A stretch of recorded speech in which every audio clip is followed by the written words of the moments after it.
Swayam Prabha. Digital India. Educated India.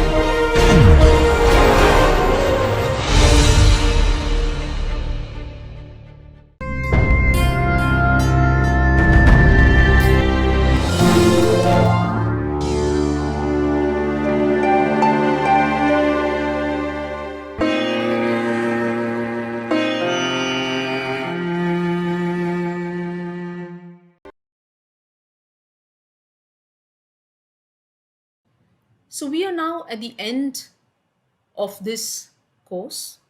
I think in the last 8 weeks, there has been a lot of material that we've covered.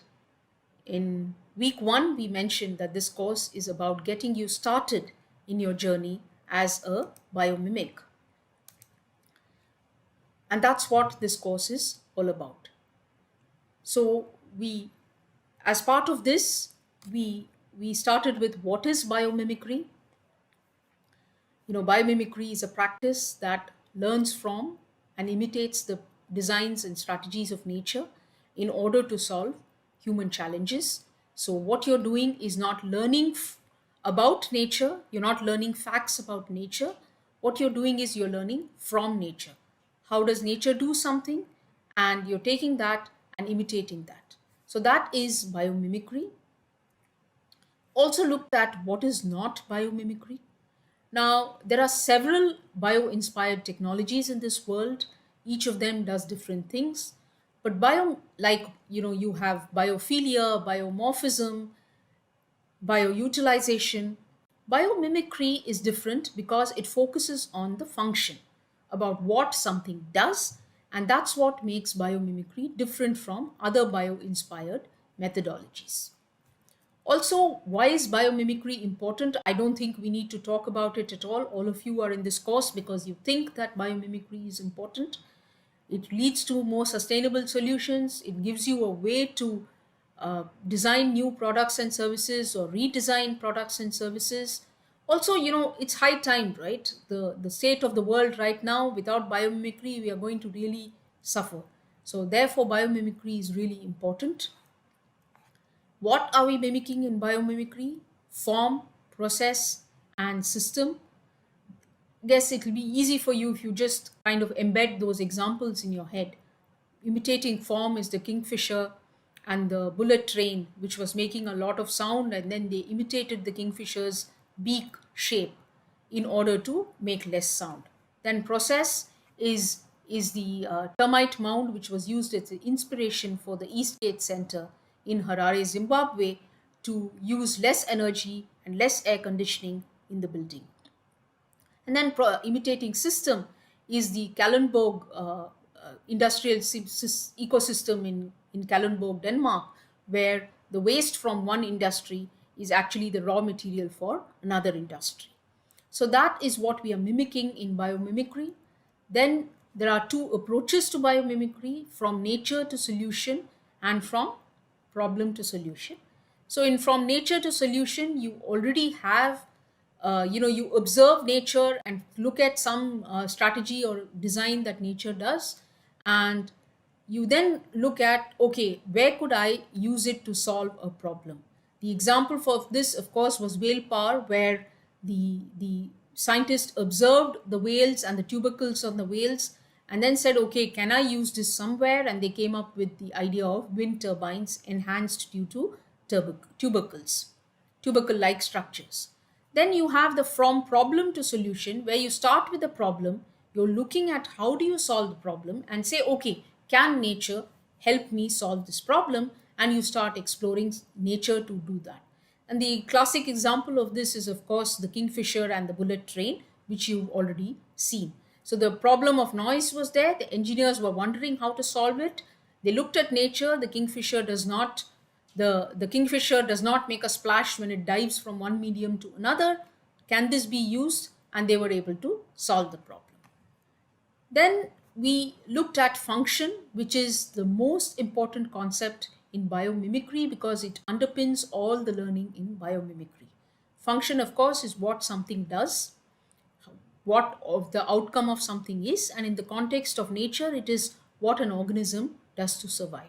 And that's what we look at when we imitate in biomimicry.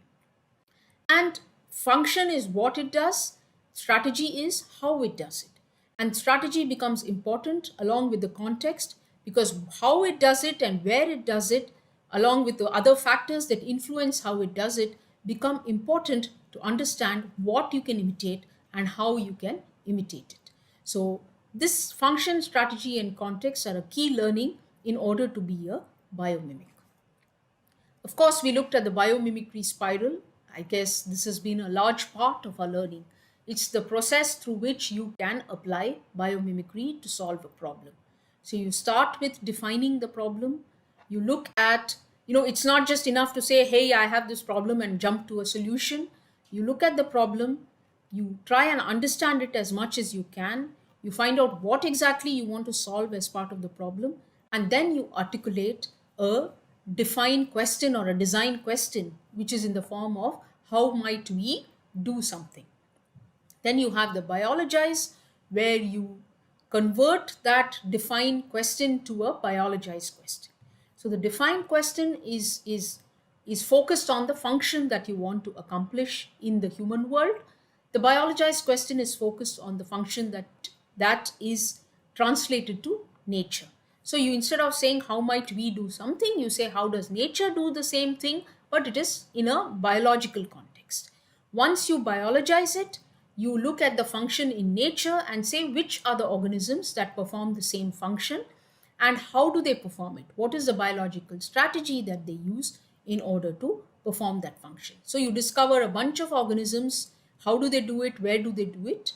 Then you abstract those strategies from design strategies from the biological strategies of those organisms. Abstract is going from a specific strategy to a general way of accomplishing something.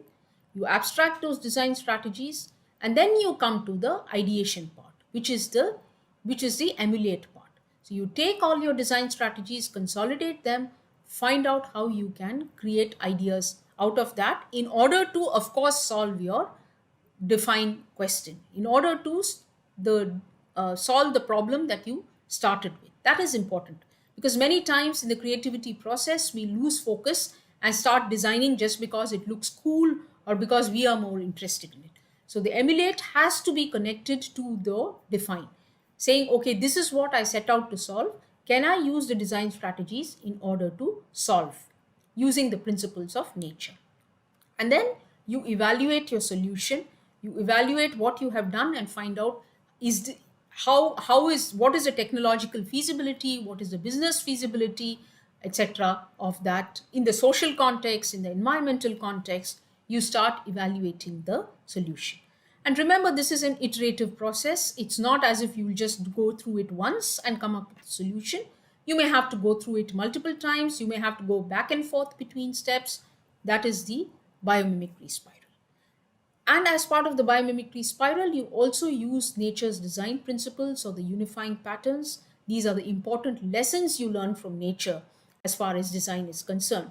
Like nature uses freely available energy, nature builds using only abundant resources, does not use rare resources or uses rare resources sparingly. Nature uses safe chemistry, which is conducive to life. Nature is locally attuned and responsive. Nature uses shape for function. All of these are design principles that you can incorporate in your solution. Again, this is not just in biomimicry. You can also bring these into your personal and professional life to see how you can imbibe the lessons from nature. Of course, in order to come up with a problem that you want to solve, if you don't have a ready-made problem, you can use the United Nations Sustainable Development Goals. There are 17 goals very important to the world, and 17 goals tackle different aspects of human life.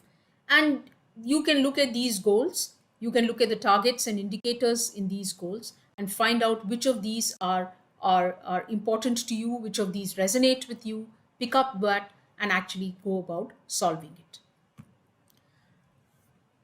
The other critical learning for a biomimic is to understand that everything is connected, to understand the system's view of the world, problems, solutions, cause, effect, design, uh, you know, all of these are actually connected to each other. We saw this, consequences. We saw the example of unintended consequences that happened because of the cats that were taken to Borneo.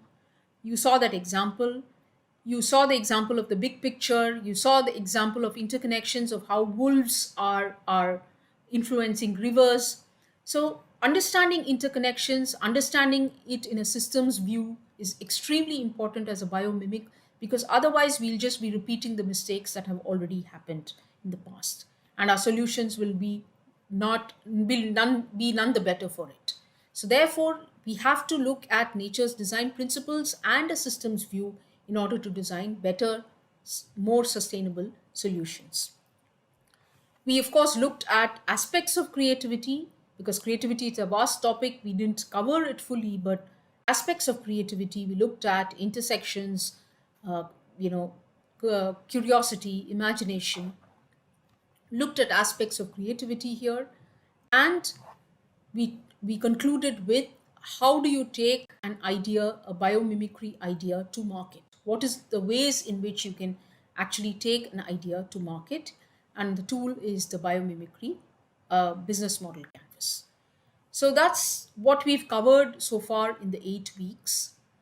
And remember, this is to get you started on your journey. Also, this is, this will not work if you don't practice it.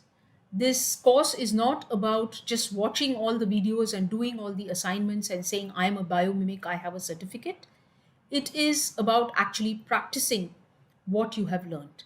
It's about picking up a problem from the UN's Sustainable Development Goals, applying the biomimicry design spiral, finding out how you can use the design principles in order to create a solution, taking the systems view, using the concepts learned in this course, and actually coming up with a solution, and finding out if you can take that idea to market.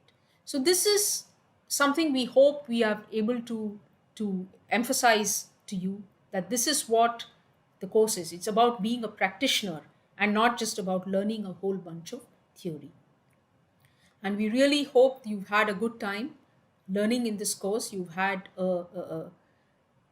something that you have learned in order to change the way you're thinking about how to solve problems. We look forward to hearing from each of you how you have solved your problem, how you plan to take it to market, and we'll really look forward to seeing you in Biomimicry 2.0 as well. Thank you.